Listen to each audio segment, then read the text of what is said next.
של הגדודים, המייסדים של מנגנוני הביטחון של חמאס, כמו יחיא סנואר, שאגב מעולם לא דיבר. אלה אנשים שאומרים גם לאסמאעיל הנייה מה לעשות, הוא מקשיב להם היטב, שם הנהגות. זאת גם מקום מושבה של השורה, שורת האסירים, מועצת החמאס של האסירים בבתי הכלא, שהכוח שלה הוא רב מאוד, ועשינו את הכתבה הזו, כאמור לא בקלות התאפשר לנו לשדר לפחות הסיפור הזה. בואו נראה. حي على الفلاح.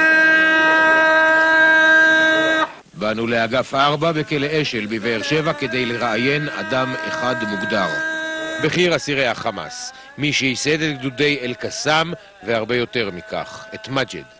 מג'ד זאת היחידה לביטחון פנים של החמאס, אם תרצו השב"כ שלהם.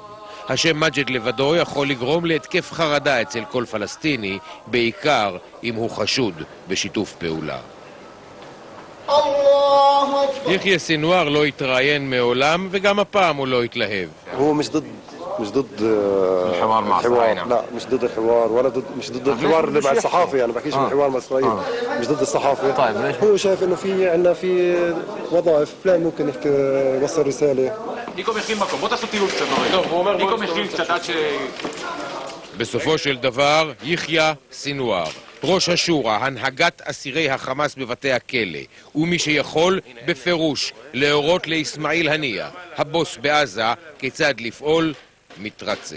בתור ישראלי, היית שומע שהחמאס ניצח בבחירות, יהודי ישראלי, היית שומע שהחמאס ניצח בבחירות, היית נבהל? הייתי נבהל, כן. היית נבהל. כן. אנשי הפתח הם כבר לא שליטי האגף, ובעלי המילה כאן הם חברי השורה, המועצה.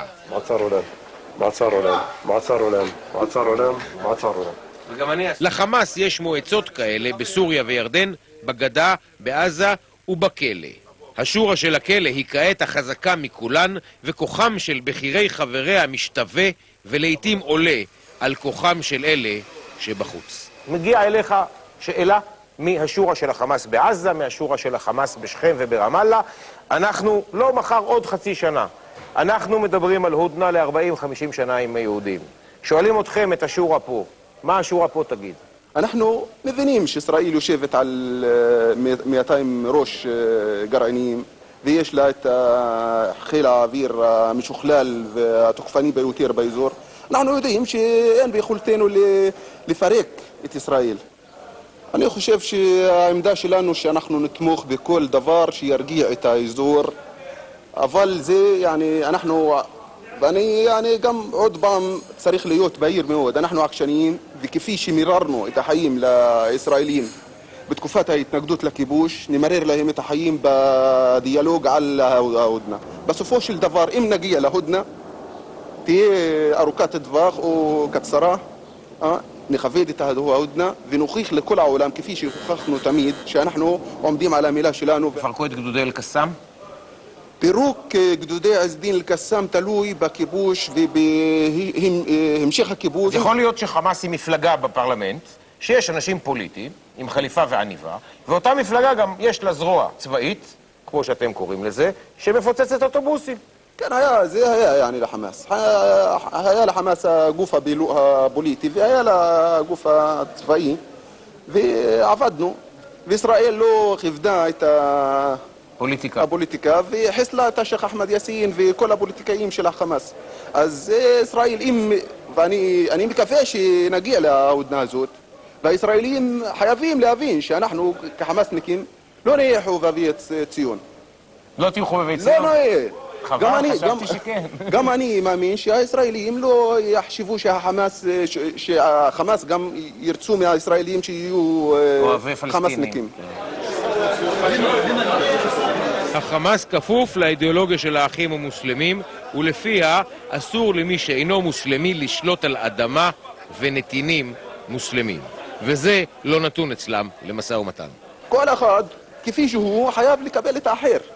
אני מבקש מהישראלים להבין את עמדתנו. אנחנו לא נכיר במדינת ישראל, בזכותה של מדינת ישראל, אבל מוכנים ללכת להודנה ארוכת טווח, שתביא את האזור לתקופה של רגיעה, של שגשוג, של לפחות על זמן ועל תקופת הדור שלנו, ואולי זה יעבור לדור השני. קל מאוד לשנוא את יחיא סנואר, אבל זה כנראה לא יגרום לו ולדומיו להיעלם. כולם בחמאס מופתעים מעוצמת הניצחון, ועכשיו הם מנסים למצוא את שביל הזהב בין הדת המוחלטת והלא מתפשרת לפוליטיקה שהיא אמנות האפשרי.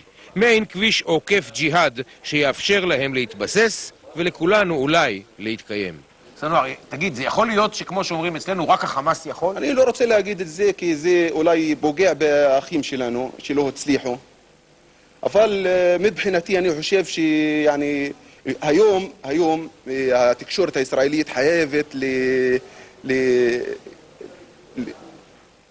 مجاي الكلمة بالعبري تسلط الأضواء الزركوريم לכוון את אור הזרקורים לסוגיה הזאת, לסוגיית ההודנה, ומכוני הסקרים חייבים לשאול את השאלה האם הציבור הישראלי מוכן ללכת על הודנה עם החמאס, ולשאול את המנהיגים המתמודדים בישראל במערכת הבחירות הבאה האם הם מוכנים ללכת על זה ולקבוע את סדר היום של מערכת הבחירות על הסוגיה הזאת.